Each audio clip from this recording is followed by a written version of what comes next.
Good evening. I'm Ken Shulman, Director Emeritus of Boston Jewish Film and a recovering journalist.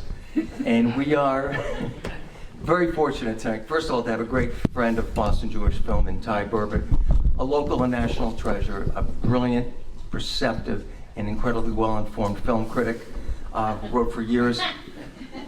It's you. Okay. Wrote for years the Boston Globe, Washington Post, and is now the author of a terrific film blog called Ty Burr's Watch List, which you can find online, and I heartily recommend it. All right, Ty, welcome. You're welcome. Charles Grodin. Yeah. Is he an outlier as a comic actor, or is there a tradition in American comedy and American comedic film that he taps into? I think he's an outlier in his generation, which is one reason he was so beloved and so unusual. But I think he does tap into a particular strain of humor. I don't know if you want to call it Jewish humor, but I think you can. I see a lot of Jack Benny there. I see a lot of Jack Benny, just the absolute deadpan and the grace to wait for a laugh. Do you know what I mean? To not not reach out to the audience, to let the audience come to you. And you see it in all of his roles. And we should talk a little bit at some point about his talk show appearances, but I've been watching his appearances on Johnny Carson. You can find them on YouTube. I highly recommend it. It is one of those side-splitting experiences you'll ever have, but it is absolutely an exercise in deadpan comedy delivery. I'd love to play right now a little game of what if. What if Charles Grodin had gotten the part in The Graduate? Would we still be talking about that film today? You know, that's really interesting. I don't know that. It's hard to just conceptualize, get your head around Dustin Hoffman not being in that part. He's so identified with it. I always, you know the famous story about Robert Redford trying out for that role, and Mike Nichols asks him, hey, because he wants to see if there's any, wants the part to have insecurity. He says, hey Bob, have you ever struck out with a girl? And Redford says, what do you mean? So Redford would have been all wrong. Grodin would have been interesting. He was so good at playing borderline, playing straight, but working against the grain of your sympathy. And you see that in his Carson appearances. You certainly see it in The Heartbreak Kid. And he might have turned us against Benjamin Braddock in a way that Hoffman doesn't. But maybe not, who knows? And just to complete the picture, can you see Hoffman in The Heartbreak Kid? Oh, no. No, I think he would have, Eddie Albert would have run him out of that house on a rail. I think you needed somebody that could pass for Goyim, almost, or wanted to pass for Goyim. That's a real Rothian character. Right. And I don't know that Hoffman does Roth. Not in that context. Mm-hmm. One thing that this film emphasizes, and it's very clear watching Grodin at work, is his sense of timing and his sense of scene. Mm-hmm. He is the consummate partner. Yeah. And I was watching this film and thinking, this is really two films. This is the film about his career as a performer and actor and talk show guest, and this is his career and about his performance as an activist. And yet, the secret to his success, other than his celebrity, was his sense of timing and his sense of playing the scene. Mm-hmm. They point out that he did not go to rallies and make grand gestures. He worked the room. Right. I think he had a real awareness of himself in a room, in a space, and what to do with that, and how to do something unusual with it. Again, I come back to his talk show appearances where they say in the movie it's performance art. It is. He's taking this format that we all know and it's been done to death, and he's taking that space. It literally is a space, and he's doing something really interesting in it. And I think you get the sense that he approached every space that he was going into, whether that's the halls of Congress, whether it's a women's prison, whether it's a talk show couch, or whether it's a movie set, and just looking around and thinking, what can I do here that gets to the heart of it, but also feels different. I'd love to open up and take some questions from the audience. Please raise your hand and speak loudly because I'm hard of hearing. Yeah. Do I see a hand in the back? I do think Go ahead. while they're thinking of questions to ask, I do think that, it's interesting you ask about Hoffman, because Hoffman in The Graduate was kind of a revolution, and you had a movie hero who didn't look like Robert Redford, didn't look like a movie star, looked like your cousin Melvin. And the thing about Grodin was that he was conventionally good looking, but he was a little off. So he could kind of go between those two poles in a way that somebody like Hoffman couldn't. And that also, I think, put audiences off guard in interesting, creative ways. And both of them, yes, please. Yeah, just a question about his book. The title was, It'd Be So Much Better If You Weren't Here. It would be so nice if you weren't here, Yeah, I think. which I think was about his experience making Midnight Run. No, it's actually, I was leafing through it earlier today. It really is the story of his career. He tells a lot of the stories that he tells in the movie, he tells in the book. Okay. Starting with, I saw a movie, it was A Place in the Sun. It was, with Elizabeth Taylor, he tells that story, and all the way through, and it's sort of self-deprecating. He talks about the long struggle he had. It's interesting. It's hard to get his voice on paper. I enjoyed, the parts I read, I enjoyed. It did well, but you need his voice to really get the humor of him. And it doesn't quite translate to paper, at least from what I read. He wrote 8 books. He was a prolific author. And I think there were some kids' books. It was something, I think, especially once he retired from acting, that was something he put a lot of energy into. Is another difficulty in getting his voice on paper is that so much of his voice resides in gesture? Yeah. Well, gesture, but he's not a big hand actor. But it's very minimalist, it's very precise. It's expression or lack of expression. And it's body bearing. The way he just literally holds his body can be very, very funny. He has it's interesting that we don't think of him as a trained actor, but he was a very trained actor. And I think he had a real sense of his physical, the physical body that he had and a real control that he didn't show off, but was absolutely there.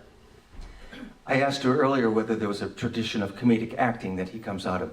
Is there a tradition of talk show guest that he goes out? The only person I can think about is Andy Kaufman. Yes, who was doing something a little different. You think of Don Rickles, who was known as a comedian, and so when he would come out and do his insult stuff, he's very funny, but people knew how to sort of frame him. Grodin comes out, he's an actor, he's plugging a book, he's plugging a movie. As I said, he's conventionally handsome, but there's something a little off. And he does this bit where he just baits Johnny Carson over and over, and it's hilarious, I swear. Watch the stuff on YouTube, you'll die because it's so deadpan, and yet it's so mean that seriously, people would write into Carson and call him to Carson, why is this guy so horrible to you? And he became this sort of talk show villain. It's almost like a wrestler or something. And that is similar to Andy Kaufman, although he did it in, Andy Kaufman wrestled ladies. Charles Grodin just did it with his voice and with his bearing and with just wonderful comic malice that as soon as the cameras were off, it just goes away. Do you get the sense watching those videos that Carson is struggling or is unhappy with it, or does he understand it's just great TV? I think he understands it's great TV. I think if you look at the early ones, I don't know if I don't think he clued in Carson at first that it was a bit. But Carson's no dummy, and clearly he had him on over and over and over again because it was just great TV. And the dynamic between them, it's almost a comedy duo where Carson's absolutely on the defense. And Grodin just kind of bores in on him very subtly, very diplomatically, but just doesn't let him off the hook. It's really interesting. And it's interesting to see Grodin play opposite other people. So you think of De Niro, he didn't get too many chances to play as a duo. And when he does, it's really interesting because he uses his energies, which are very distinct energies, to sort of mesh and play off the opposite person. So Carson's very different from De Niro, totally different energies, but he works with them both. He has a great, yes, please. Hey, I mostly know Charles Grodin from the Beethoven movies. From the Beethoven. Yeah, so do you know what made him decide to be in a kid's movie about a dog? Let me just repeat the question, please. The questioner asked that they mostly know Charles Grodin from the Beethoven movies, and what would make this actor choose to be in a series of movies about a dog? It was in two of them.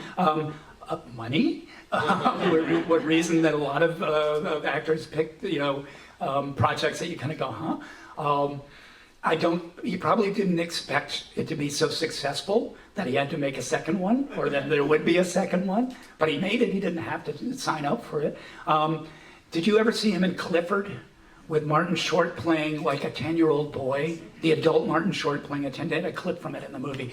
It's the weirdest thing you've ever seen, but it also came out around the time of Beethoven, and it was a popular movie. People went and saw it. It's borderline surreal, whereas the Beethoven ones, those were family films. And yes, it makes sense that people are familiar with him from that, certainly not The Heartbreak Kid, which arguably might be the greatest thing he ever did, or the most daring lead performance he had a chance to do.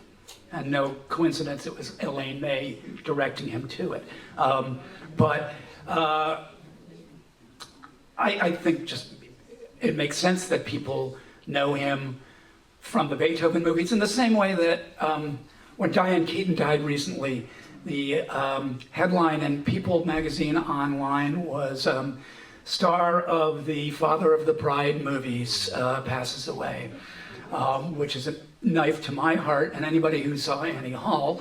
But in the past, Annie Hall's 50 years old now, and what do people remember? It kind of makes sense. Yes, please. We all got to learn about Charlie in this film, but can you be more of a critic and tell us what you think of the film? Of this film? Yeah. It is clearly it's a documentary, but it's not a fact-finding documentary. It's not going to tell you the dark side of Charles Grodin. Although it's surprising that they nod to that he had an alcohol problem later in life, which is more truthful than I was expecting from these kind of very celebratory documentaries. And to me, this is especially salutary in bringing to people's attention his activism, his good works. Which I didn't know about before I saw the film, and I don't think most people know about. I don't think he went out there and beat the drum for it. That's not what it was about.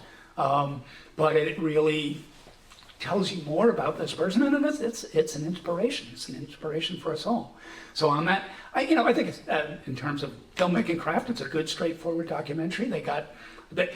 One thing that's impressive is when you look at the roster of people that are talking about him. It's an all-star cast. And that speaks to who he was and speaks to his generation, but also who he worked with and who wants to commemorate him. It's not easy to get De Niro on camera or drag Elaine May, in front of a camera. I think it's a good movie. There was a question. Yes, please. Yeah, I enjoyed the documentary a lot, but one thing it left out was one of my favorite Charles Grodin roles, which was in the movie Dave. I was just about to bring that up. I'm glad you did. I wonder if you can comment on his performance there, because it was very much It's Dave with Kevin Kline and Sigourney Weaver. playing off Kevin Kline. He has a brilliant cameo. I'm trying to remember. What He is plays that? So many years. Kevin Kline is a double for the president. Right, yeah, I remember and, the he, movie. and he calls in Charles Grodin, who's his accountant. And Grodin just can't make heads or tails of the national budget. Yeah. Oh, yeah. Thank you for that. I need to go back and watch that scene. I had forgotten about that. But that's one thing. They drop him into these movies, and he just comes in and steals a scene. It always amused me that he's the villain in the King Kong movie. Yeah. He was good at villains, but not that kind of villain. I thought that was a odd bit of casting. Now that we've played What If, I want to play Let's Speculate. Uh-huh. This was clearly someone who was engaged with society, Yeah. with justice, with Yeah. what is right. What made him choose prison reform as his cause? That's an interesting question. I wish I knew. I don't think he said, I'm going to get involved in a cause, but, spun the wheel and got that one. I think he probably heard a story that caught his heart and realized that there was a human being at the center of that story. And I think once you go to a prison to speak to people, if you've ever done that, I've done that, it is quietly devastating, and it's hard to go back to your life and just forget about these people who have this life. So I don't know what led him into it, but I can certainly understand that once he started it, you can't back out. You can't back out. You don't want to back out. There are people who are depending on you in a very kind of profound way. And so, but I don't know particularly why he chose that. I wish the movie had addressed that, why he picked that. Just to play armchair analyst, which is my favorite game. I like it course. better than What If. The beginning of the movie, they talk when he's reelected time and time again as class president. It's because he cares about people. Yeah. Later on, he's more or less compelled to do wall-to-wall OJ coverage. Yeah. And he resents it. Yes. Because he sees someone who he believes is guilty, and he's forced to give that person a platform. I'm wondering whether there's a line between his caring about people, seeing this type of injustice, and then, of course, as you point out, somehow hearing a story about someone who was wrongly imprisoned, or imprisoned for something and getting disproportionate punishment. I think there's absolutely a line. And I think it's interesting, it's a line that he buried in his public persona. He didn't play heroes. He played anti-heroes. He played people that really rubbed you the wrong way, often in very funny ways, sometimes in endearingly funny ways. But he's a nudge. I mean, in the Midnight Run, he's hilarious. You adore him, but he's a nudge. He's a real pain in the ass. But clearly there was a goodness to him that he didn't feel compelled to make part of his persona. Whether it's performing persona or his off-screen persona, and quite the contrary. So that, to me, speaks to a certain amount of security.